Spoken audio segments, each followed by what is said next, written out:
This is the MOZA Racing R25 Ultra, and it's the company's newest, most flagship wheelbase ever, exerting a ridiculous 25 Nm of torque and bringing several new features, algorithms, design cues, and lots more. Sent to me by MOZA for review, today I'll be doing just that as I go over the good, the bad, and whether I think this wheelbase is potentially worth the upgrade.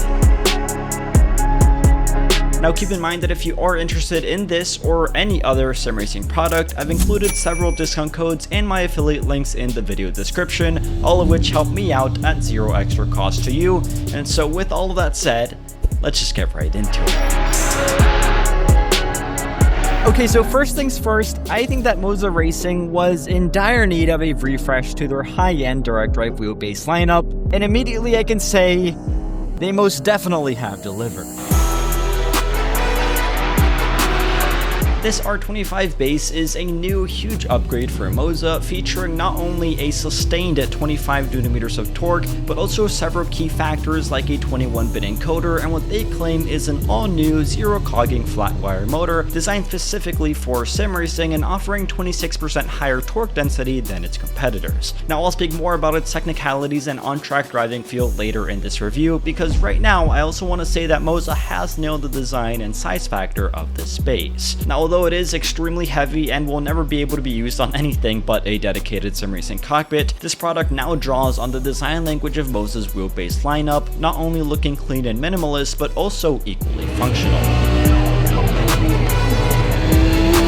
Now on the subject of mounting this onto a dedicated sim racing cockpit, I'd also like to thank Six Sigma Sim Racing for sponsoring this video. If you're interested in purchasing a good quality yet affordable sim racing cockpit, seat, or accessories, Six Sigma Sim Racing have got you covered with a large selection, free shipping in Canada and the United States, and also products from MOZA, Aztec, Cube Controls, and more. On top of all of that, they're also giving 5% off your purchase to those using code OCRacing at checkout, so thank you to Six Sigma Sim Racing for sponsoring today's video, and now let's get back to it.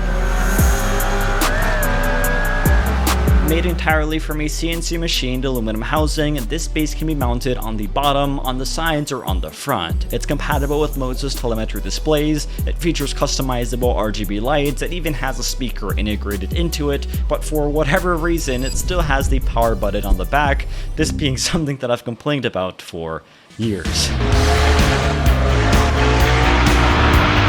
Talking about the build quality and the look of this wheelbase, I think this is exactly what MOZA needed. The previous lineup of the R16 and the R21, those looked a little bit too out of the ordinary in MOZA's modern day lineup, and so I think that these new ones, at least from a design perspective, do a far better job at actually fitting into their ecosystem and looking like you would expect them to look.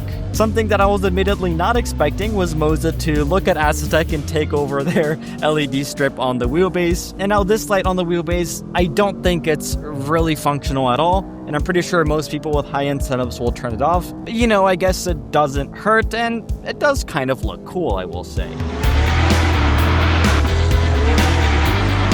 Now the RGB lights can admittedly be used to depict real-time telemetry such as your shift indicators, but once sat down they are a bit out of view, and I don't think anyone with a high-end setup using a base like this will actually use it as a tool, so I think that, as I said, it's kinda just to look cool. And it does.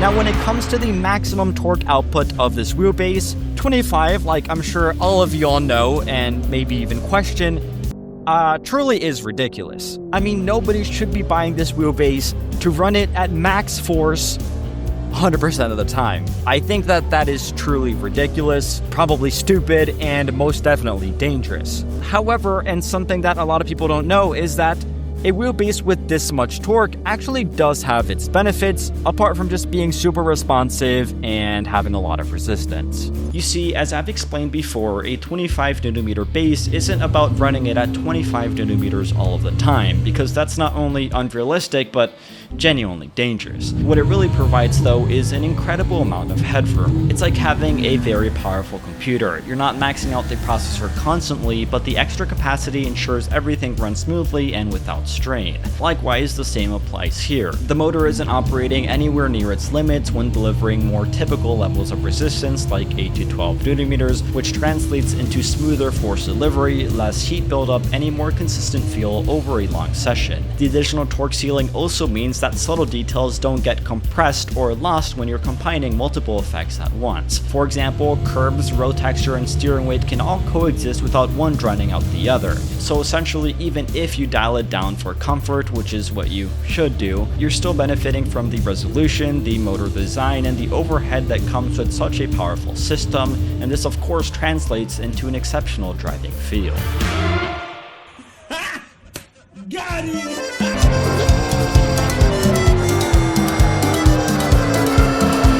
Everybody just wants to know how this wheelbase feels and performs out on track, and you know, it's kind of hard to put it into words. Ultimately, I think that in the most simple way possible, this wheelbase feels as good and as realistic as I could possibly want. And honestly, with that, it's probably enough said.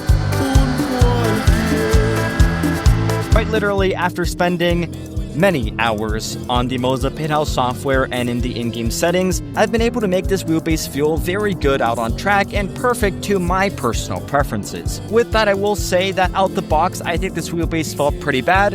And so I think MOZA should release a software update to make it feel better just out the box. But ultimately, like I said, after spending lots of time tinkering in the software, it feels insanely good. I mean, quite literally, for example, here on the curb, it's hard to put it into words, but it's almost like I can feel every little bump and every little granular detail that is actually making up that curb. When I first put my wheels on it, it's like I can feel the car lift onto the curb, and then every single little bump is perfectly transmitted back into my hand, this not only being incredibly realistic and immersive, but truly also being extremely impressive.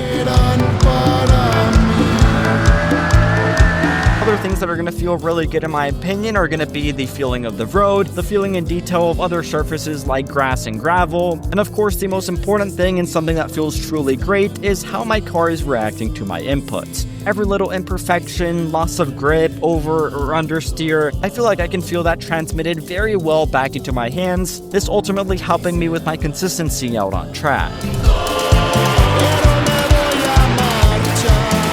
Thanks to this wheelbase's incredibly fast responsiveness and detail, I truly felt like I was catching more slides and feeling more connected to the road. Now this is partly due to the 2 million points of precision from the 21-bit encoder, but also because of MOZA's new TrueTorque feature. You see, the R25 Ultra features a real TrueTorque sensor with a 0.1% accuracy and a 2 kHz response rate, meaning that it reads your steering inputs instantly and with extreme precision. Basically, in simple terms, TrueTorque means that the base can actually measure the exact force that you're putting into the wheel instead of just estimating it. That lets it react faster and more accurately to your inputs, which translates into a sharper handling, tighter control, and a steering feel that's more natural and connected. Now that being said, I wouldn't call it a revolutionary leap compared to what we've seen before.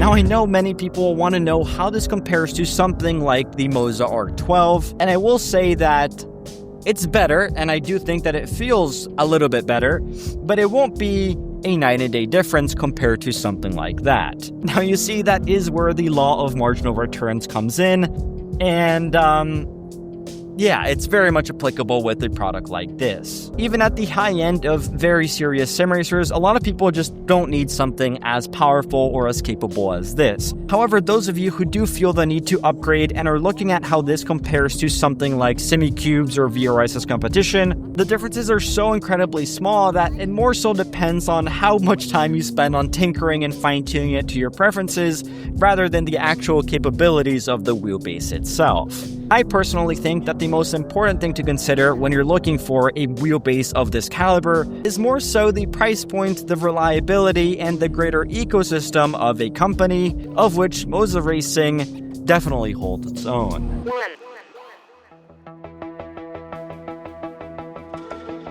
You see, while I personally think that the differences in driving feel are nearly identical across this and the other high-end direct drive wheelbases, what is not nearly identical is the greater ecosystem, the console support, and of course the price. You see, the R25 is retailing for $900, a price that certainly looks steep, until you start looking at the competition. The now very old Fanatec Podium DD2, which also has 25 Nm of torque, cost $1,600. The 25 Nm SimHQ 2 Pro retails for $1,450. The new VRS DFP20 beats MOZA at the $800 price tag, but has 5 Nm less. Aztec is charging $950 for their 18 Nm Forte base, or $1,350 for their 27 Nm base, and then Simagic offers a base for $700, but with only 18 Nm of torque. So all of this is to say that when it comes to price per Nm of torque, MOZA is actually coming out way ahead. You see, at $900 for 25 Nm, you're looking at about $36 per Nm, which is significantly cheaper than most of its direct competitors, and then it's also offering a bigger, or at least the fastest growing ecosystem,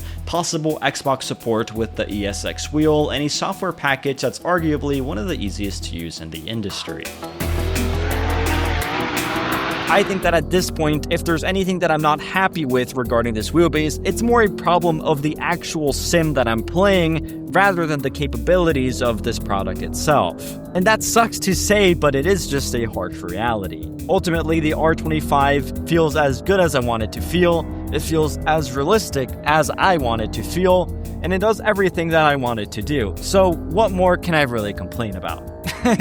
And so while a product like this isn't for everyone, and while many people, including myself, will be more than fine on something like an R12, I do also think that it's extremely competitive in the world of high-end direct drive wheelbases, and I especially think that it's a product that MOZA desperately needed and will ultimately be a big success in the market of high-end sim racers looking for high-end products. So in conclusion, the MOZA Racing R25 Ultra isn't redefining force feedback, but it's redefining the value at the very top end. At $900, you're getting flagship level performance, premium build quality, and an ecosystem that continues to expand at a rapid pace. Now, it may not have the universal console support of Fanatec or the long legacy and prestige of SimHQ, but for PC racers who want maximum power, precision, and longevity without overspending, this base is one of the strongest arguments that MOZA has ever made. In my opinion, the R25 Ultra is MOZA's first true, no-excuse wheelbase. It matches the best in performance, undercuts them in price, and shows that MOZA is no longer just catching up to the industry leaders.